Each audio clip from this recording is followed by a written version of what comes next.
Assalamualaikum warahmatullahi wabarakatuh.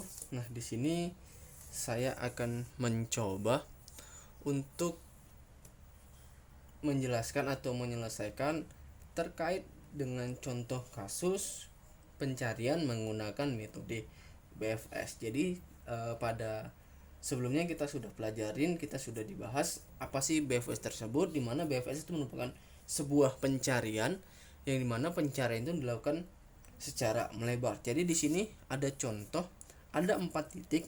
Sudah kita di sini kita anggap sebuah contoh tentang pengiriman sebuah barang. Jadi pada pengiriman barang tersebut akan mengunjungi terhadap 4 kota, yaitu di sini kota A, kota B, kota C, dan juga kota D. Nah, kemudian di sini ada jaraknya dari A ke B itu 3, B ke C itu 4, C ke D itu 5, A ke D, D ke A itu 3, D ke B itu 4, dan seterusnya. Nah, seperti kita lihat, mungkin kalau dibilang semuanya itu terlihat sama, sebenarnya bukan. Kenapa? Karena di sini pada metode BFS berarti kita harus mengunjungi seluruh simpulnya. Untuk mengunjungi seluruh simpulnya itu A, B, C, dan juga D, kita akan mencari kira-kira rute mana yang paling optimal. Dalam arti rute yang paling optimal adalah jalur mana yang paling terpendek untuk dilalui, dan kita harus tahu nanti kita harus mulai dari mana dan berakhir di mana. Caranya gimana? Oke, jadi pertama kita buat di sini adalah simpulnya, S sebagai simpulnya. Kemudian di sini ada 4 titik yang berarti kita asumsikan kita akan mulai dari 4 titik tersebut, yaitu titik A. Oke. Kemudian karena ini kita menggunakan BFS berarti dia prosesnya ke samping. Berarti di sini adalah B. Kemudian ke sini adalah C, dan yang terakhir di sini adalah D. Jadi prosesnya pencarian seperti ini. Jadi dia prosesnya ke samping. Berarti ini disebut dia sebagai level satunya. Oke, berarti di sini sebagai level satunya. Oke, kemudian berarti kita lihat setelah kita tentukan titiknya dulu dari A, B, C, dan juga D. Selanjutnya di sini kita lihat jika kita mulai dari titik A, cabang selanjutnya yang mungkin kita bisa lalui itu adalah B dan juga D. Berarti di sini kita buat adalah B, dan kemudian di sini kita buat adalah D. Oke. Jika kita mulai dari titik A, ini kemungkinan kita bisa akan 2 kota, yaitu B dan juga D. Oke. Ke bawah tidak, karena di sini kita BFS berarti kita ke samping. Jadi ke samping kita mulai dari titik B. Jika kita mulai dari titik B, kemungkinan kita terhadap 2 kota, yaitu D dan juga C. Kemudian kita ke titik C. Berarti di sini hanya 2 tujuannya, yaitu D dan juga B. Berarti sini adalah D dan di sini adalah B. Jika kita mulai dari titik D, yang di B ini berarti satu lagi di sini kita anggap adalah ada A. Berarti dia bisa ke A, bisa ke D, bisa ke C. Sudah, kalau C dia 2, D dan juga B. Nah, jika kita dari D, dia bisa setelah dari D dia bisa ke A, bisa ke B, bisa ke C. Berarti di sini dia bisa ke A, bisa ke B, bisa ke C. Ini disebut sebagai level 2-nya. Kemudian setelah selesai lagi pada simpul keduanya, selanjutnya kita pada simpul yang ketiganya. Berarti selanjutnya dari A ke B. Sudah, dari A ke B. Dari B ini ada 2 pilihannya, bisa ke D, bisa ke C. Oke. Pertama kita mulai dari titik A, kemudian ke titik B. Dari titik B ini bisa ada 2 jalur, yaitu D dan juga C. Berarti sini adalah D, kemudian di sini adalah C. Kemudian jika kita mulai dari titik A kedua kemudian ke D, berarti dia ada 2, yaitu bisa ke B, bisa ke C. Kemudian kita mulai dari titik B. Setelah kita dari titik B kita ke titik D, itu ada 2, yaitu A dan juga C. Kemudian kita dari titik B ke titik A, selanjutnya itu hanya ada 1 titik atau 1 simpul, yaitu di sini adalah D.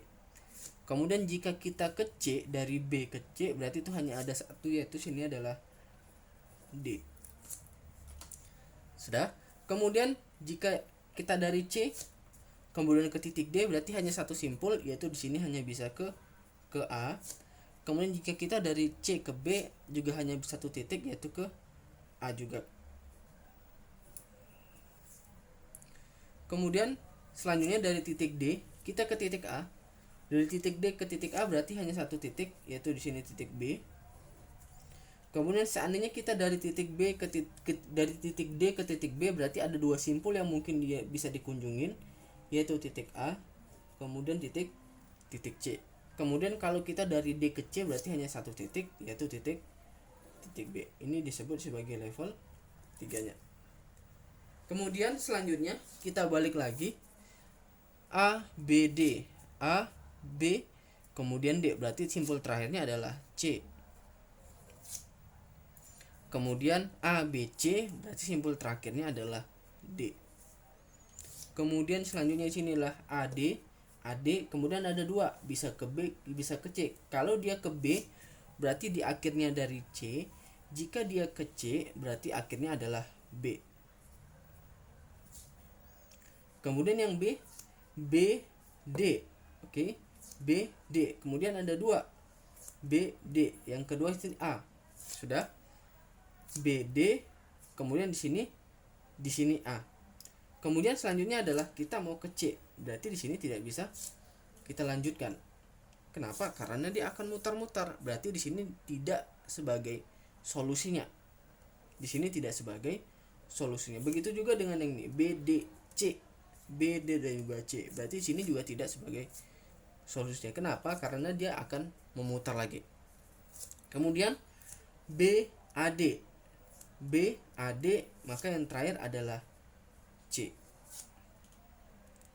Kemudian B C D, maka yang terakhir itu adalah A.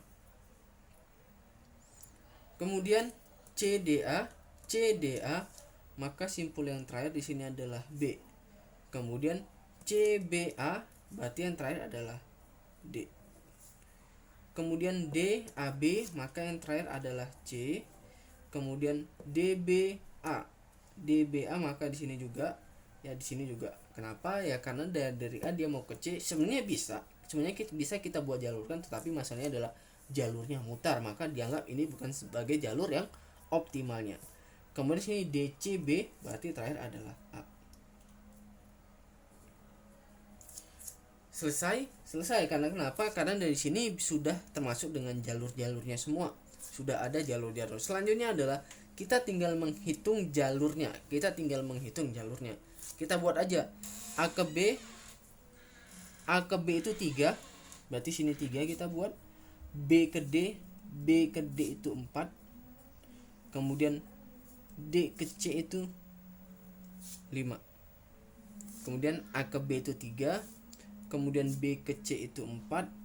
C ke D itu adalah 5. Kemudian A ke D itu 3. Kemudian D ke B itu 4.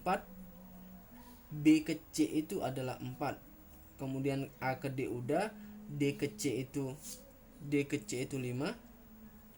C ke B itu 4. Oke, ini enggak. Berarti sini B ke A itu 3. A ke D itu 3. D ke C itu 5. Kemudian B ke C itu 4. Kemudian C ke D itu 5.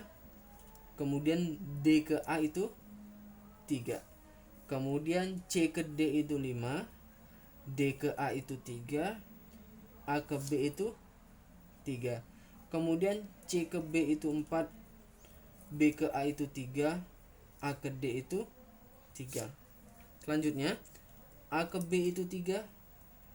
B ke C itu D ke A dulu 3. A ke B itu 3. B ke C itu 4. Kemudian D ke C itu 5. Kemudian C ke B itu 4. B ke A itu adalah 3. Kemudian di sini tinggal kita hitung aja jalurnya, berarti 3 tambah 4 itu 7. 3 tambah 4 itu 7. 7 tambah 5 itu 12. Berarti 3 tambah 4 7. 7 tambah 5 itu 12. Selanjutnya di sini 3 tambah 4 itu 7. 7 tambah 4 itu 11. 3 tambah 5 itu 8. 8 tambah 4 itu 12. Kemudian sini 3 tambah 3 itu 6, 6 tambah 5 11, 4 tambah 5 itu 9, 9 tambah 3 itu 12. Kemudian 5 tambah 3 itu 8, 8 tambah 3 itu 11. Kemudian 4 tambah 3 itu 7, 7 tambah 3 itu 10. Kemudian 3 tambah 3 itu 6, 6 tambah 4 itu 10. Kemudian 5 tambah 4 itu 9, 9 tambah 3 itu 12. Nah, jadi dari permasalahan yang ini kita ingin mengunjungi terhadap 4 tempat ini, ditemukanlah jalur atau rute yang paling terpendek atau rute optimal, yaitu bisa dimulai dari titik C, bisa dimulai dari titik D. Kemudian jika dimulai dari titik C berarti harus ke B dulu, kemudian dari B ke A, baru dari A ke D. Jika kita mulai dari D berarti dia harus ke A, dari A ke B baru ke C. Kenapa? Karena disinilah jalan yang paling pendek adalah 10. Begitulah contoh untuk penyelesaian pencarian menggunakan metode BFS.